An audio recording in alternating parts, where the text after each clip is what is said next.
நம்ம என்ன பண்ண போறோம்? பீஸா பண்ணலாமா? பீஸா பிடிக்குமா இமையாக்கு? பீஸா செய்யலாமா? ஓகே டன் சொல்லு. ஹலோ ஃப்ரெண்ட்ஸ், வெல்கம் டு யாழி சமையல். நான் உங்கள் தமிழ்னி பேசுகிறேன். எல்லா குட்டீஸ்க்கும் பீஸானா ரொம்ப பிடிக்கும். வெளில செய்கிற பீஸா விட வீட்லேயே எப்படி ஹெல்த்தியாக செய்யறதுன்னு பார்க்கலாம். பீஸாவோட பேஸ்க்கே பச்சை பருப்பு தான் எடுக்கணும். 1 கப்பு பச்சை பருப்பு எடுத்து தண்ணியில் 2 மணி நேரம் ஊற வச்சுக்கணும். உங்களுக்கு பிடிச்ச வெஜிடபிள்லாம் எடுத்துக்கலாம். நாங்கள் கேரட், கேப்சிகம், ஆனியன், டொமேட்டோ இதெல்லாம் எடுத்துருக்கோம். எல்லாத்தையும் பொடி பொடியாக கட் பண்ணி வச்சு. சீஸ் ஸ்லைஸ் நாங்கள் 2 எடுத்துருக்கோம். உங்கள்கிட்ட க்யூப் சீஸ் இருந்தாலும் எடுத்துக்கலாம்.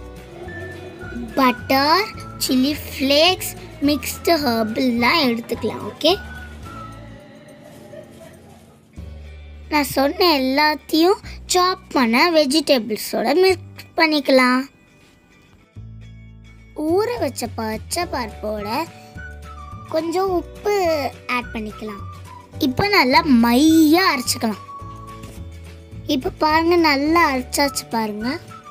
இப்போ ஸ்டவ் ஆன் பண்ணி பேன் வச்சுக்கலாம். 1 ஸ்பூன் பட்டர் ஸ்ப்ரெட் பண்ணிக்கலாம்.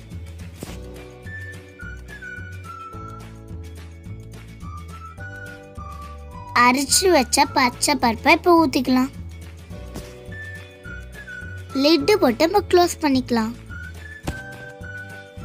ஒரு 5 மினிட்ஸ் கழிச்சு ஓப்பன் பண்ணி பார்க்கலாம்.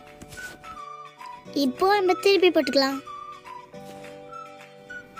இப்போ இந்த சைடு வெந்துடுச்சு. அடுத்த சைடு நம்ம வேகட்டும். வெந்த பக்கத்தில் கொஞ்சம் டொமேட்டோ சாஸ் ஆட் பண்ணிக்கலாம். ஈவனாக நம்ம ஸ்ப்ரெட் பண்ணிக்கலாம். அப்போதான் நம்மளுக்கு டேஸ்டியான பேஸ் கிடைக்கும். சாஸ் அப்ளை பண்ணிட்டு வெஜிடபிள் டாப்பிங்ஸ் போட்டுக்கலாம். இப்போ எல்லாருக்கும் பிடிச்ச சீஸ் போட போகிறோம். சீஸ்க்கு மேலே மிக்ஸ்டு ஹர்ப்ஸும் சில்லி ஃப்ளேக்ஸும் நம்ம ஆட் பண்ணிக்கலாம். சீஸ் உருகுற வரைக்கும் நம்ம லெட்டு போட்டு மூடி வச்சுக்கலாம். என்ன ஒரு ஆனந்தம் அந்த கரடி முஞ்சனுக்கு. சாப்பிடுவோமா குழந்தைகளா?